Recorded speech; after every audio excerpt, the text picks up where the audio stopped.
Hello സുഹൃത്തുക്കളെ, നിങ്ങൾക്ക് എല്ലാവർക്കും എൻ്റെ യൂട്യൂബ് ചാനലിലേക്ക് സ്വാഗതം. എല്ലാവരും സന്തോഷത്തിലായിരിക്കുന്നതെന്ന് മനസ്സിലാക്കുന്നു. കാരണം കഴിഞ്ഞ ആഴ്ചനെ അപേക്ഷിച്ച് നിഫ്റ്റി കഴിഞ്ഞ ആഴ്ച ക്ലോസ് ചെയ്തിട്ടുണ്ടായിരുന്നത് 23,350 ഈ ആഴ്ച നിഫ്റ്റി ക്ലോസ് ചെയ്തിരിക്കുന്നത് 23,519. അതായത് ഒരു 170 പോയിന്റിന്റെ അടുത്ത് മുകളിലായിട്ടാണ് വീക്കിലി അടിസ്ഥാനത്തിൽ നോക്കുമ്പോൾ നിഫ്റ്റി ഉയർന്ന് ക്ലോസ് ചെയ്തേക്കുന്നത്. പക്ഷെ ഡെയിലി ടൈം ഫ്രെയിം വെച്ച് നോക്കുമ്പോൾ നിഫ്റ്റി ഫ്രൈഡേ ക്ലോസ് ചെയ്തേക്കുന്നത് 0.31% നെഗറ്റീവ് ആയിട്ടാണ് ക്ലോസ് നടത്തിയിട്ടുള്ളത്. സെക്ടർ പെർഫോമൻസ് നോക്കാം. നിഫ്റ്റി ഫാർമ 0.65% നെഗറ്റീവ് ആയിട്ട് ക്ലോസ് ചെയ്തിട്ടുണ്ട്. Nifty small cap 50 index 0.15% negative ആയിട്ട് ക്ലോസ് ചെയ്തിട്ടുണ്ട്. നിഫ്റ്റി മിഡ് ക്യാപ്പ് 0.21% നെഗറ്റീവിൽ തന്നെയാണ്. നിഫ്റ്റി PSU ബാങ്ക് 0.52% നെഗറ്റീവ് തന്നെയാണ്. മിഡ് ക്യാപ്പ് ഇൻഡെക്സ് 0.21% നെഗറ്റീവ് തന്നെയാണ്.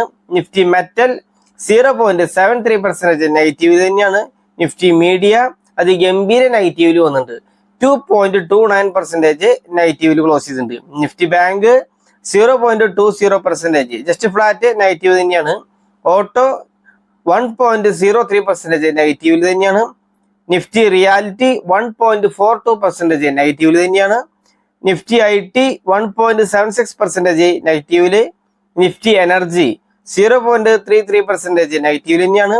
നിഫ്റ്റി ഇൻഫ്ര 0.28% നെഗറ്റീവിൽ തന്നെയാണ്. ആകെ കൂടി 2 സെക്ടർ മാത്രമാണ് പോസിറ്റീവായിട്ട് ക്ലോസ് ചെയ്യാൻ സാധിച്ചത്. അതിലൊന്ന് നിഫ്റ്റി FMCG ആണ്. 0.59%, ഒരു 0.5% മുകളിൽ പോസിറ്റീവായിട്ട് ക്ലോസ് ചെയ്യാൻ സാധിച്ചിട്ടുണ്ട്. പിന്നെ Nifty private banking sector 0.15%, just flat എന്ന് വേണമെങ്കിൽ പറയാം, പോസിറ്റീവായിട്ട് സാധിച്ചിട്ടുണ്ട്, ക്ലോസ് ചെയ്യാനായിട്ട് സാധിച്ചിട്ടുണ്ട്. അപ്പോൾ 2 സെക്ടർ ഒഴികെ ബാക്കി എല്ലാ സെക്ടറുകളും വെള്ളിയാഴ്ച മാർക്കറ്റ് ക്ലോസ് ചെയ്യുമ്പോൾ നെഗറ്റീവ് നോട്ടോട് കൂടിയിട്ടാണ് ക്ലോസ് നടത്തിയിട്ടുള്ളത്. ഇനി വിദേശ ധനകാര്യ സ്ഥാപനങ്ങളുടെ ഡാറ്റ പരിശോധിക്കുമ്പോൾ കഴിഞ്ഞ ആഴ്ച അവർ നല്ല രീതിയിൽ ബൈ നടത്തുന്നുണ്ട്. പ്രത്യേകിച്ച് വ്യാഴാഴ്ചയൊക്കെ 11,000 കോടിക്ക് മുകളിൽ അവര് ബൈ നടത്തിയിട്ടുണ്ട്. പക്ഷെ വെള്ളിയാഴ്ച അവര് എല്ലാവരും ഞെട്ടിച്ചുകൊണ്ട് വെള്ളിയാഴ്ച അവര് സെല്ല് ചെയ്തിട്ടുണ്ട്. വെള്ളിയാഴ്ച സെല്ല് ചെയ്തേക്കുന്നത് 4,553 കോടി രൂപ അവര് സെല്ല് നടത്തിയിട്ടുണ്ട്. ഡൊമസ്റ്റിക് ഇൻവെസ്റ്റേഴ്സ് ആഭ്യന്തര നിക്ഷേപകര് 7,646 കോടി രൂപയ്ക്ക് ബൈ നടത്തിയിട്ടുണ്ട്. എങ്കിൽ പോലും റീറ്റെയിലേഴ്സിന്റെ ഭാഗത്ത് ചെറിയൊരു പാനിക് സെല്ലിങ് വന്നിട്ടുണ്ട്. അവരുടെ ഫോറിൻ ഇൻസ്റ്റിറ്റ്യൂഷൻസിന്റെ FI long position short position index ഫ്യൂച്ചറിൽ നോക്കുമ്പോൾ അവര് 27-ാം തീയതി വ്യാഴാഴ്ച വരെ 40% ലോങ് ഉണ്ടായിരുന്നു, 60% മാത്രമാണ് ഷോർട്ട് പൊസിഷൻ ഉണ്ടായിരുന്നത്. പക്ഷേ വെള്ളിയാഴ്ച അത് 35% ലോങ് ആക്കി ചുരുക്കി. അതായത് ഷോർട്ട് പൊസിഷൻ 60%-ൽ നിന്നും 65% ഉയർത്തി. അപ്പൊ അവരുടെ പൊസിഷൻ അത്ര ഇപ്പോഴും നെഗറ്റീവ് സെന്റിമെന്റോട് കൂടിയിട്ടാണ് അവരുടെ ഇൻഡെക്സ് ഫ്യൂച്ചറിലുള്ള അവരുടെ ആക്ടിവിറ്റി നമുക്ക് വായിച്ചെടുക്കാൻ സാധിക്കുന്നത്. പിന്നെ ആകെ കൂടി ആശ്വാസം, ഡോളറിനെതിരെ ഇന്ത്യയുടെ മൂല്യം കുറച്ച് ശക്തി പ്രാപിച്ചു വരുന്നുണ്ട്.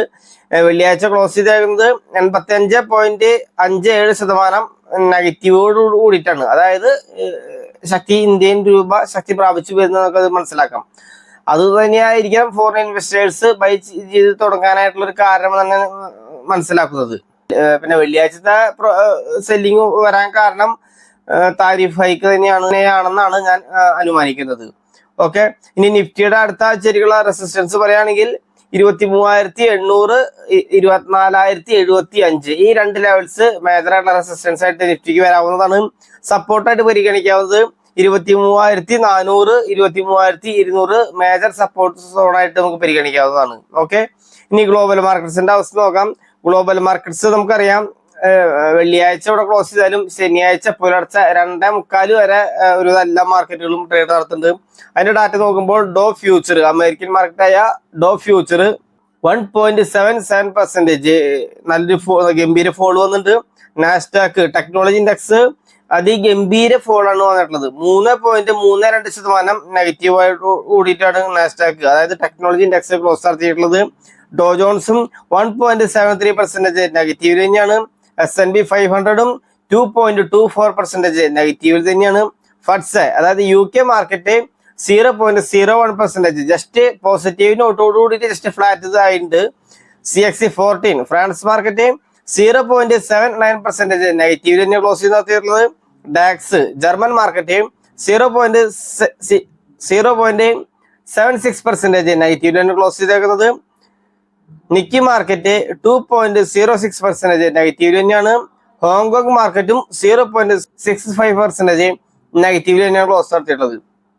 അപ്പോൾ ഓവറോൾ ഫഡ്സെ മാർക്കറ്റ് ഫ്ലാറ്റ് ആയിരുന്നു. അത് ഒഴിച്ചാൽ ബാക്കി എല്ലാ മാർക്കറ്റുകളും നല്ല രീതിയിൽ സെല്ലിംഗ് പ്രഷർ വരുന്നതായിട്ട് കാണാം.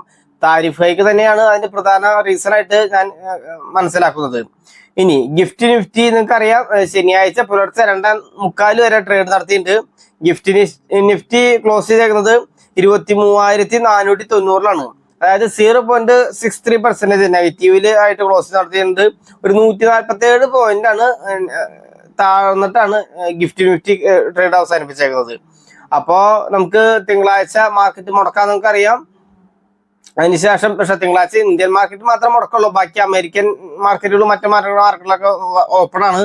അപ്പോ ഗ്ലോബൽ മാർക്കറ്റിന്റെ അവസ്ഥ കൂടി പരിഗണിച്ചായിരിക്കും ചൊവ്വാഴ്ച മാർക്കറ്റ് ഓപ്പൺ ആവുക. ഈ കണ്ടീഷനിൽ പോവുകയാണെങ്കിൽ ഇപ്പോഴത്തെ ഗതിയിൽ ഒരു 100 മുതൽ 150 പോയിന്റിന്റെ അടുത്ത് ഗ്യാപ് ഡൗൺ ആണ് ഞാൻ എക്സ്പെക്ട് ചെയ്യുന്നത്. ഇനി തിങ്കളാഴ്ച വീണ്ടും അമേരിക്കൻ മാർക്കറ്റുകൾ അല്ലെങ്കിൽ ഗ്ലോബൽ മാർക്കറ്റ് ഒക്കെ വീഴുകയാണെങ്കിൽ അതുകൂടി ചേർത്ത് ചിലപ്പോൾ 200-250 പോയിന്റ് നിഫ്റ്റി താഴോട്ട് വിടാൻ ചാൻസ് ഉണ്ട്. പറഞ്ഞ് പേടിപ്പിക്കുന്നതല്ല, നിലവിലത്തെ സാഹചര്യത്തിൽ 100 മുതൽ 150 പോയിന്റിന്റെ അടുത്ത് വിടാൻ സാധ്യതയുണ്ട്. തിങ്കളാഴ്ച നമ്മുടെ മാർക്കറ്റ് ക്ലോസ് ആണ്, അതാണ് കുഴപ്പം.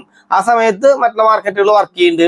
അതിന്റെ എങ്ങനെയാണ് തിങ്കളാഴ്ച മറ്റുള്ള മാർക്കറ്റുകൾ ബിഹേവ് ചെയ്യുന്നതെന്ന് നോക്കിയിട്ടായിരിക്കും ബാക്കി നമുക്ക് പറയാൻ സാധിക്കുള്ളൂ. ഓക്കെ, അപ്പൊ നമ്മൾ ഈ ചാനൽ ആദ്യമായിട്ടാണ് കാണുന്നതെങ്കിൽ ഈ ചാനൽ ഇപ്പോൾ തന്നെ സബ്സ്ക്രൈബ് ചെയ്യൂ. തൊട്ടടുത്തുള്ള ബെല്ലൈക്കൺ കൂടി എനേബിൾ ചെയ്ത് കഴിഞ്ഞാൽ ഞാൻ അപ്ലോഡ് ചെയ്യുന്ന വീഡിയോസ് നിങ്ങൾക്ക് ഏകദേശം ലഭിക്കുന്നതായിരിക്കും. ഇത്ര നേരം വീഡിയോ കണ്ടുകൊണ്ടിരുന്ന നിങ്ങൾക്ക് എല്ലാവർക്കും നന്ദി, നമസ്കാരം. Thank you bye all.